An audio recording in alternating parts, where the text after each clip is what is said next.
નમસ્કાર મિત્રો, જય શ્રી કૃષ્ણ. સ્વાગત છે ફરી એક વખત આપનું આપણી યુટ્યુબ ચેનલ ભક્તિ કીર્તન સંગ્રહમાં. મિત્રો, વર્ષમાં કુલ 24 એકાદશીની તિથિ આવે છે, એટલે કે દરેક મહિનામાં 2 એકાદશીનું વ્રત આવે છે, એક સુદ પક્ષમાં અને એક વદ પક્ષમાં. તો આજના આ વિડીયોમાં આપણે જાણીશું કે વૈશાખ મહિનાની સુદ પક્ષની એકાદશી ક્યારે છે, આ વ્રત કોણે ક્યારે કરવાનું રહેશે, આ વ્રતનું શું મહત્વ છે, આ વ્રત કરવાથી શું ફળની પ્રાપ્તિ થાય, તથા આ વ્રતના પૂજા પાઠના શુભ મુહૂર્ત સમય શું છે તે પણ જાણીશું. તો અંત સુધી મારી સાથે જોડાયેલા રહેજો. જે લોકો એકાદશીનું વ્રત કરવાના હોય તે કોમેન્ટ સેક્શનમાં જય શ્રી કૃષ્ણ અવશ્ય લખે. તો મિત્રો, આપણા હિન્દુ ધર્મમાં એકાદશી તિથિ એટલે કે 11નું વિશેષ મહત્વ છે, અને એમાં પણ વૈશાખ મહિનાના શુક્લ પક્ષમાં આવતી એકાદશીને મોહિની એકાદશીના નામથી ઓળખવામાં આવે છે.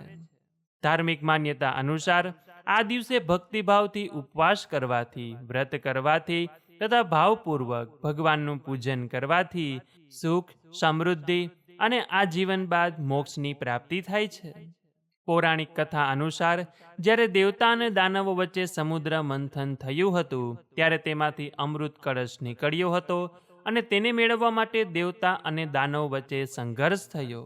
અને આ સમયે દેવતાઓએ ભગવાન વિષ્ણુને પ્રાર્થના કરી, એટલે ભગવાન વિષ્ણુએ ત્યારે એક દિવ્ય સ્ત્રીનું રૂપ ધારણ કર્યું કે જેનું નામ મોહિની હતું, અને ભગવાને રાક્ષસોને મોહિત કર્યા અને દેવતાઓને અમૃત આપ્યું.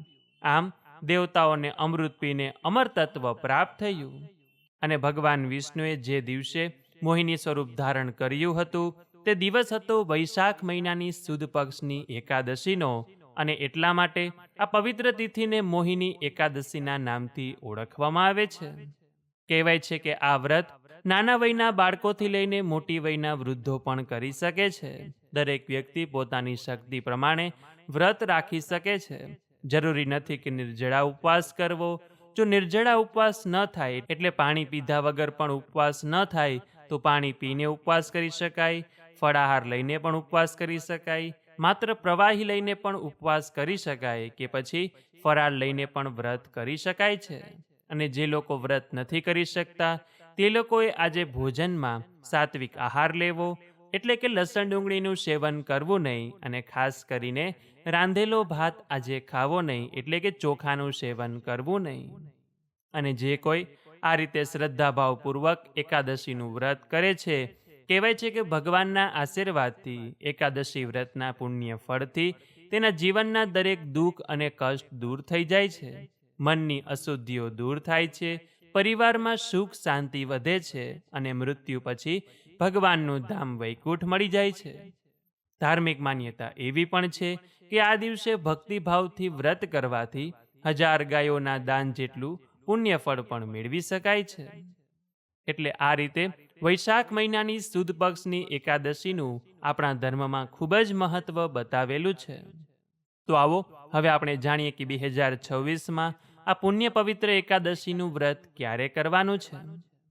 તો વૈશાખ મહિનાની સુદ પક્ષની એકાદશી તિથિની શરૂઆત 26 એપ્રિલ 2026 રવિવારે સાંજે 6:06 શરૂ થાય છે, કે જે પૂર્ણ 27 એપ્રિલ 2026 સોમવારે સાંજે 6:15 પૂર્ણ થાય છે. એટલે આવી રીતે ઉદયા તિથિ પ્રમાણે આ મોહિની એકાદશીનું વ્રત 27 એપ્રિલ 2026 ને સોમવારે કરવામાં આવશે.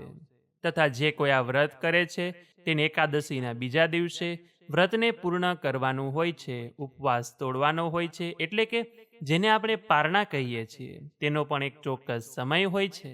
એટલે 28 એપ્રિલ 2026 મંગળવારે સવારે 6:09 થી 8:44 સુધીમાં એકાદશી વ્રતના પારણા કરવામાં આવશે. એટલે દરેક લોકો આ સમયની ખાસ નોંધ લે, કેમ કે સાચા સમયમાં કરેલા પારણાથી જ એકાદશી વ્રતનું સંપૂર્ણ ફળ મળે છે. તો આશા છે કે હવે આપ સૌ લોકોને મોહિની એકાદશીનું વ્રત ક્યારે કરવાનું છે, તેનું મહત્વ શું છે તેની માહિતી મળી ગઈ હશે. તો હવે પછીના નેક્સ્ટ વિડીયોમાં આપણે આ વ્રતનો વિસ્તારપૂર્વક મહિમા કથા સાંભળીશું, તથા આ એકાદશીની વ્રત કથા પણ સાંભળીશું.